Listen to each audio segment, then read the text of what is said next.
When I was a very young, very young, you know, I came up from a family of 8. My mother raised all of us by herself. You know, a lot of times we didn't have a lot of things. You know, my dreams were shattered, I mean, at a very young age.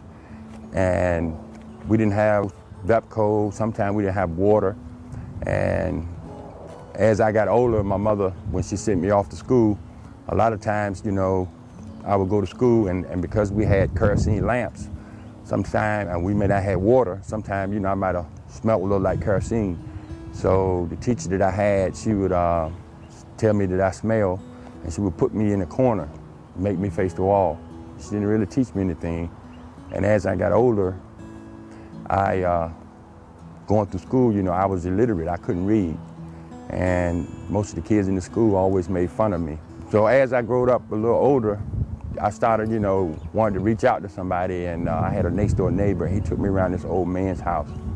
And because I guess my family was struggling a lot as far as food and coming up, you know, he molested me.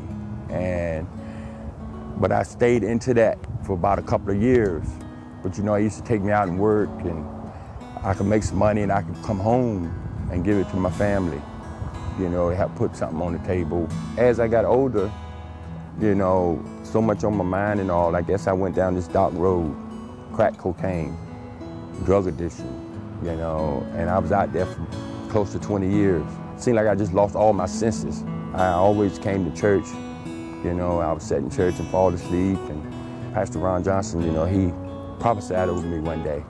Reginald Mitchell, I'm going to tell you something. For many years, people have spoken over you stuff that wasn't in line with the Word of God, that broke down your spirit and caused you, I'm telling you, I'm speaking right now to the heart of who you are, that caused you to end up going down a road to drug addiction and all kinds of abusive situations. But I want to tell you today, I prophesy over your life. See, that's not the plan that God has. God says, Reginald Mitchell, I know the plans I have for you. One day the Lord moved on me, and he delivered me. And I think one of the most beautiful things in this world is that the love of Christ that came out of Pastor Ron and some others in the church. I think that was a very beautiful thing, because I feel that that was hope, gave me a lot of hope that God would deliver me, because I didn't really believe that God would do it. But God set me free, and he opened many doors for me. And I've been clean now for approximately 18 months. And I have no desire. I didn't have to go to an NA meeting or anything. God just took it away from me. And now my dream is to reach out to people and help hurting people. The Lord has really blessed me.